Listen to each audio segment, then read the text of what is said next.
حبايب قلبي، ازيكم عاملين ايه؟ يا رب تكونوا بخير. وحشتوني جدا جدا جدا. زي ما وعدتكم الفيديو بتاع امبارح ان احنا عندنا سلسلة قوية من فيديوهات باك تو سكول. عملنا الفيديو اللي فات، عملنا الشوكولاتة الاسبريد او بديل النوتيلا. بس بقى النهاردة هنعمل اللي الشيء لزوم الشيء، هنعمل التوست. طبعا لزوم الشوكولاتة الاسبريد لازم يكون في توست. انا عملته بحاجة بسيطة، بقالب بسيط النهاردة، بس هديكي شوية بدايل حلوين، وكمان هديكي البدايل بتاعت المقادير بتاعتي اللي انا عاملاها النهاردة. هتعمليها بالمقادير بتاعتي دي وهتضمني ان شاء الله احلى توست تاكليه. تعالوا كده نقول اللهم صل وسلم وبارك على سيدنا محمد ونسمي الله. وتعالوا كده نشوف عملناها ازاي واحدة واحدة، وهنكرر المقادير 100 مرة واحنا بنتكلم، بس اهم حاجة تركزي معايا. يلا بينا. في الاول حطيت هنا ربع كوباية من اللبن الباودر وربع كوباية من الدقيق، ده اول حاجة. ربع كوباية دي يعني حوالي 3 معالق، اللي هي معلقة الاكل دي، 3 معالق لبن بودرة و3 معالق من اللي هو الدقيق.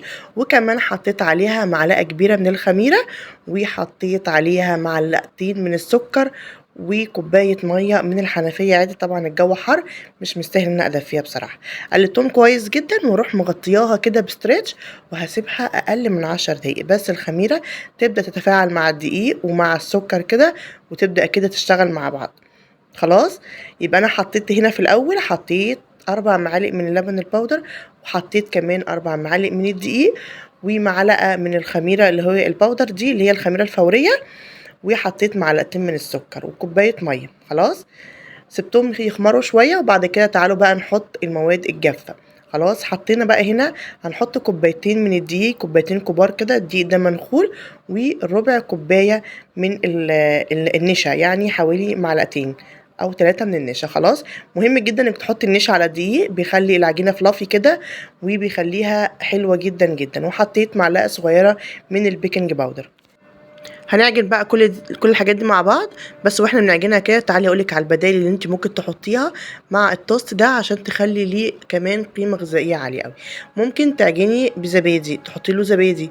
ممكن تحطي له كمان بضايه. ممكن تحطي له لبن، يعني تعجنيه بلبن بدل الميه. بس انا عملته بالمقادير سهله جدا وبسيطه قوي. خلاص. بتحب يعني عايزه تبدلي بقى، يعني تحطي مثلا اللبن باودر، ما تحطيش لبن باودر، تحطي لبن عادي. حطي. عايزه تعجني بزبادي بس حطي زبادي ممكن. عايزه تعجني بميه زي ما انا عملت كده، ما فيهاش اي مشاكل خالص. خلاص.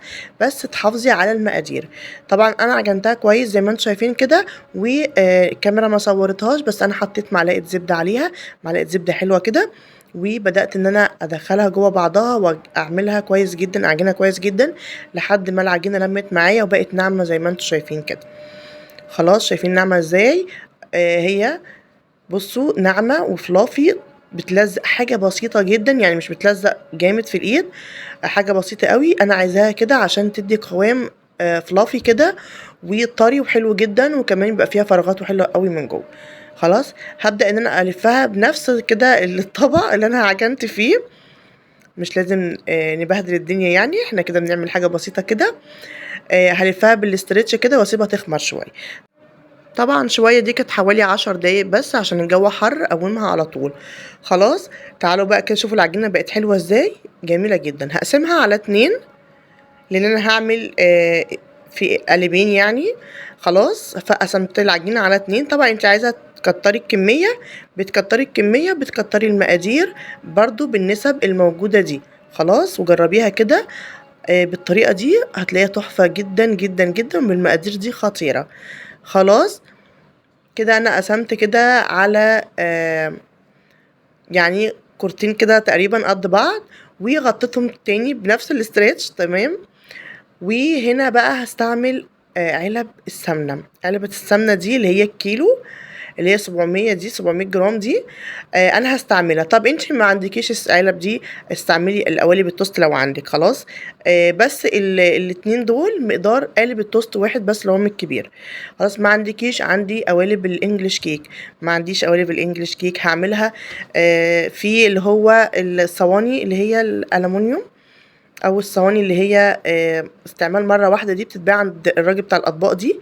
استعمليها، او اطباق اللي هي الرز بلبن بتبقى الصغيره اللي هي بتحط في الفرن، بتبقى حلوه برضو، اللي هي برضو الالومنيوم، بتتباع عند الراجل بتاع الفويل، برضو حلوة. ممكن تعملي في الصينية، تقسمي الصينية بالورق الفويل، بتقسمي الصينية اللي هي المربعة على يعني كذا مكان كده، فتحة كده، يعني بتعملي له كده بيوت كده للتوست، وبتعمليها فيها. ليها اكتر من طريقة، بس انا عملت اسهلهم اللي هي علبة السمنة دي. خلاص، زي ما انتم شايفين كده. طبعا انا عملت الاولانية دي ما اتكلمتش وانا بعملها، تاني واحدة بقى نتكلم فيها كده بالراحة. خلاص، بصوا انا العلبه دي دهناها من جوه سمنه او زيت او ماده دهنيه، وعامله الاطراف بتاعتها كده بالشاكوش كده، اتكيت عليها في الشاكوش عشان ما تخربش او تعورني او تبوظ العجين وهي خارجه من الفينو، يعني بعد ما يخرج منه.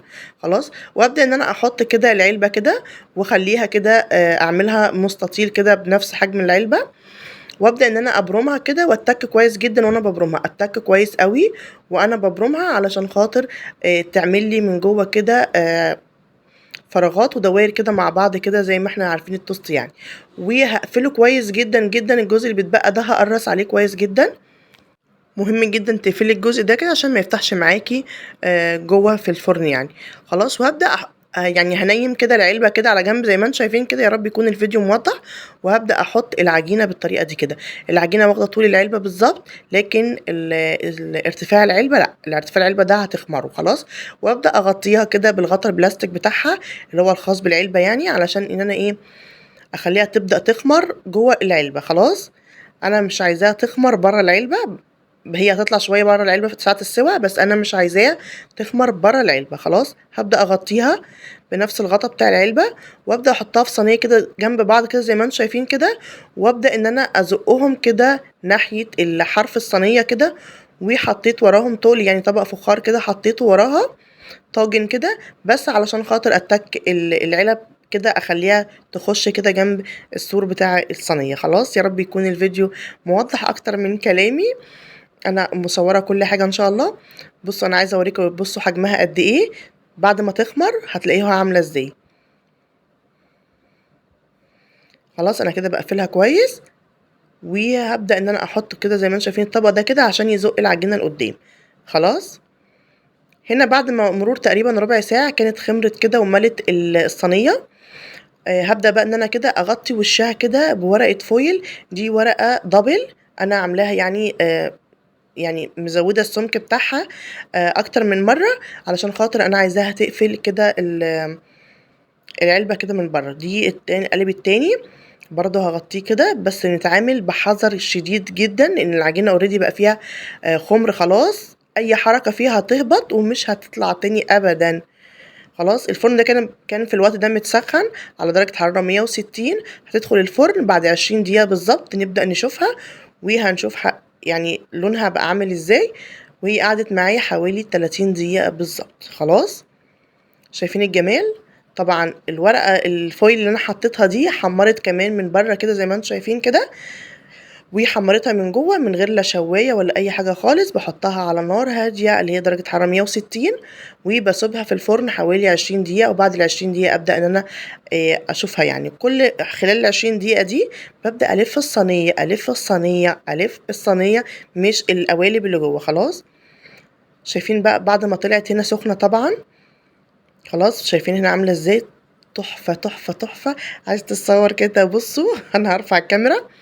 شايفين الجمال؟ طالعه بصوا لونها عامل ازاي. طبعا مفيش شوايه، مفيش اي حاجه خالص، بس كانت الصينيه كانت محكومه كويس يعني. طبعا القالب ده اتقطع مني عشان بغبائي دبيت فيه السكينه بصراحه، وانا بطلعه مع انه طلع بسهوله جدا يعني. هو يا دوبك قلبت القالب كده طلع، بس طبعا في الاول ما كنتش عارفه، رحت دب فيها السكينه بصراحه، فاتقطع مني شويه. خلاص، نعدي الحته دي وهو سخن بقى كده حلو قوي ان انا الفه بستريتش. وهو يعني كان لسه هنا يا دوبك دافي حاجه بسيطه. هبدا ان انا الفه، مهم جدا انك تلفيه وهو دافي كده. ليه؟ لان عشان يبقى طري وما ينشفش من بره، ويبقى حلو جدا. خلاص، في اللحظه دي ممكن تحطيه في الفريزر وتسيبيه في الفريزر، يا دوبك بتطلعيه بس يا دوبك ما بيكملش 10 دقايق بره، بتلاقيه بقى حلو جدا وفك وبقى حلو جدا. بتبداي تقطعي منه وتتعاملي معاه. بس انا طبعا هقطعه معاكم وهوريه لكم ازاي هو شكله عامل ازاي من جوه. بس مهم جدا ان انا الفه بالاسترتش كده وهسيبه لحد ما يبرد خالص خالص خالص. مهم برضو جدا التوست يتقطع وهو بارد نهائي، يعني يفضل انك تسيبيه لتاني يوم. بس انا طبعا ما سبتوش لتاني يوم بس عشان كنت عايزه اكمل الفيديو، بس يستحسن انك تسيبيه لتاني يوم. خلاص هنا بعد طبعا ما قعد حوالي ساعتين كان بارد خالص، هبدأ ان انا اقطع فيه، بس برضو هيتفرول حاجات بسيطة. بس يستحسن انك تسيبيه لتاني يوم. طبعا لما انا لفيته بالاسترتش عمل القشرة اللي بره دي الخطيرة الخطيرة الخطيرة بتاعت التوست بتاع بره الجاهز، بيبقى حلو جدا. طبعا بعيدا عن ان انا عملته في القوالب بتاعت السمنة دي، لو انت عاملاه نفس العجينة دي في قوالب التوست العادية هتاخدي توست خطير شكلا وطعم وكله خطير. بنفس المقادير دي وبنفس الطعم ده ان شاء الله هيطلع معاكي كده حاجة كده خرافة خطير. شايفين الجمال؟ طبعا المفروض ليه سكينة معينة يعني، بس انا كسلت ان انا ادور عليها بصراحة. استعملت سكينة المطبخ العادية يعني، بس بتبقى فيها يعني فيها تعريج كده شوية مشرشطة يعني، فهي ايه اللي قطعت معايا يعني كويس. خلاص شايفين الجمال؟ شايفين الطريقة قد ايه فلافي فلافي قطن كده؟ انت بتقطعي قطن مش بتقطعي توست بصراحة. شايفين شكله عامل ازاي؟ خطير. والقالب على فكرة مش صغير، بيرمي معاكي حبة حلوين قوي، وكمان حلقات من جوه اهو زي التوست بتاع بره بالظبط شكلا وطعم، والحمد لله يعني. بصوا بقى دي النوتيلا او البديل النوتيلا اللي احنا عاملينها الفيديو اللي فات. شايفين خطيرة ازاي؟ قوامها حلو ازاي؟ طبعا هحط الفيديو في صندوق الوصف، او ممكن تدخلي القناة وهتلاقيه الفيديو اللي قبل ده على طول، اللي نازل قبل ده على طول. شايفين الجمال؟ شايفين بقى توست ولا مش توست ده؟ خطير. حلو جدا. بص قطن ازاي خفيف جدا جدا جدا وحلو قوي قوي قوي. شايفين حلقات؟ بصوا ازاي، بصوا حلقات. ده طبعا بسبب ان احنا كنا بنبرمه، برمناه واحنا بنبرمه كنا بنقفله كويس، نتك عليه كويس جدا. فده اللي عمل الحلقات اللي جوه دي. هقطع بقى بقية القالب. شايفين الجمال؟ خطير. بصوا شايفين الجمال عامل ازاي؟ طبعا لو هو بايت لتاني يوم هتقطعي منه مش هتلاقي الفرافيت اللي طالعه دي. دي طبعا بسبب ان هو ما باتش يعني، لازم يبات يعني. بس ما اثرش معايا كتير، بس انا كنت عايزه اكمل الفيديو. لو انت هتعمليه استني عليه لتاني يوم وخدي منه احلى تقطيع توست. خلاص دلوقتي انت ممكن بقى تقطعيه وتحتفظي بيه متقطع زي اللي بتجيبيه من بره بالظبط. يعني ممكن تشيليه قالب كله على بعضه وممكن تقطعيه. شايفين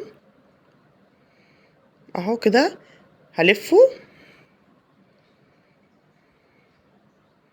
اهو وتشيليه كده في الفريزر وبيطلع كده خطير. بتاخدي كده حلقة او اتنين على حسب شوفي انت احتاجك ايه بالظبط، وخلاص بتسيبي الباقي في نفس الاسترتش، بتحطيه تاني في الفريزر ومش هيجراله اي حاجة. شايفين الجمال عامل ازاي؟ خطير. بصوا شايفين التوريقة اللي فيه؟ ده بسبب طبعا البرم اللي احنا برمناه فيه، وبسبب ان العجينة واخدة راحتها في الخمر، وخطيرة بصراحة. وبس كده يكون خلص فيديو النهاردة وخلصت وصفة النهاردة. ما تنسيش تدوسي لايك، تشتركي في القناة وتفعلي جرس التنبيه عشان ان شاء الله يوصلك مني كل جديد. باي باي.